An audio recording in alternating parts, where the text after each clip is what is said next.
Latest transfer rumours has talked to us very own Alex Crook. Let's start with this, an interesting one. Semenyo, according to Jamie Redknapp, he may not be going to City, it could be Liverpool.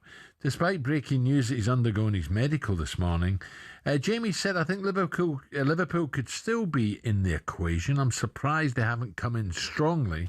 If you look at the position he plays, in Salah's position, he's a match winner, strong, robust. Why wouldn't you be in for him? There might be a twist. Alex, a very, very good morning. Morning, Crookie.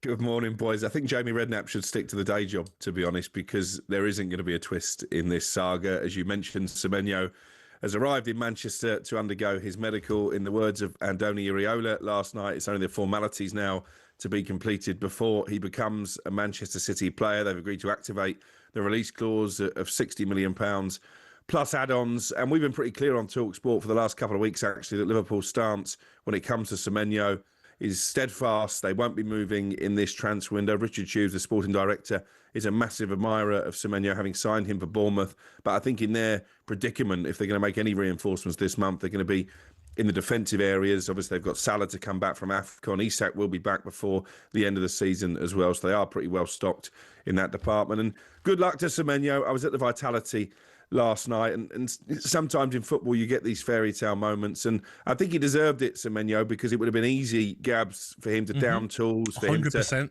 feign injury, to not risk this Manchester City move. He didn't do that. He stayed. He helped Bournemouth get a point at Stamford Bridge. He helped them run Arsenal close at the weekend, and he helped them put a much needed victory on the board. I think as well, Crookie, like you said there, I was thinking that last night when I saw him score the goal, like, if I was about to go in and move to Manchester City, I'd be like, oh, I want to come off at 16. No, I don't want to do an injury, a bad injury, then I don't get the move. But he's been so professional his whole career and right to the end. And that's why Bournemouth fans will love him no matter what, won't they?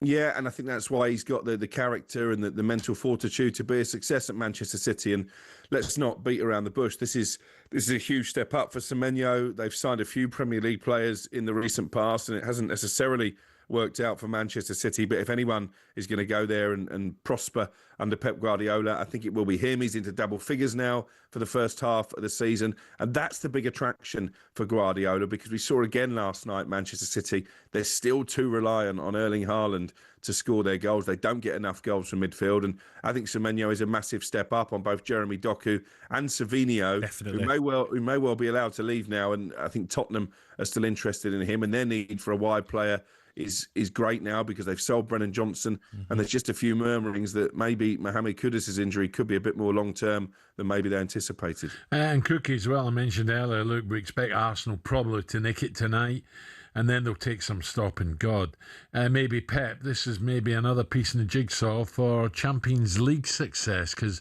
Pep's not stupid. He's, for me, a maestro. He'll know the league's gone, but in terms of winning the Champions League, whew, you know, this guy, Semenyo, could really help.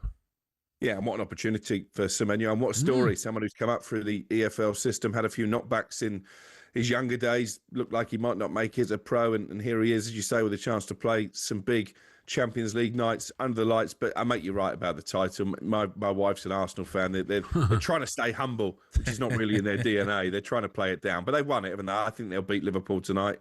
I think that's the championship race over. So Crystal Palace, Mark Guehi, where's he going to end up? And also, I just, Van de Ven, he'd be a great buy for someone. I wonder if he could maybe end up at City, or where does Mark Guehi go? Because he's not done a lot wrong, has he? It's a good point you make about Mickey Van der Ven, because for me, he's probably the one player in that Tottenham team who could go and play for one of the top clubs and challenge for Champions Leagues and league titles. And you can see his frustration boiling over last night. So certainly one to keep an eye on, probably for the summer as opposed to now. I know you're going to talk about Christian Romero's Instagram post at 9 o'clock, but you wonder if he might be trying to force a move from Spurs by calling the hierarchy liars. I know he's since edited the post, but it was there for all to see last night. And what was interesting was that a few of his top teammates actually liked those comments. So clearly all is not well behind the scenes. No. I felt for Thomas Frank last night, because they got booed at the end, Spurs. It wasn't a terrible performance. At 2-2, Van der Ven's had a header which forced a brilliant save from Petrovic. If that goes in, I think they probably win the game. But it just seems to me that Tottenham fans have already made up their mind about Thomas Frank. He's the wrong fit. Then he gets photographed drinking from an Arsenal cup, which is another... Well, that's a shocker, that is, to be honest. You Yeah, know, it someone is. should have quickly noticed that and said, whoa, Gaffer, whoa, give me that. But clearly he's not done it deliberately. But No. as I say, it just seems to me that this is not going to work out for Thomas Frank at Tottenham, unfortunately, because I think he's a great guy. I think he's a good coach as well. On Mark Guehi, as I said yesterday, I don't think it's a foregone conclusion that he leaves this month. And actually, speaking to people close to the Crystal Palace captain yesterday, they were mentioning Barcelona to me as a potential option in the summer. Yeah. Ooh. Crookie, nice one. Thank man, you, Crookie. Alex Crook there. Cheers, boys. I don't know about Jamie. You know, he's well... He's well informed, isn't he, Jamie? I just Redknapp, but I just don't think you mess Man City around. No. Once Man City want you'll go in there out. He's not going to mess Pep Guardiola around and change his mind last minute.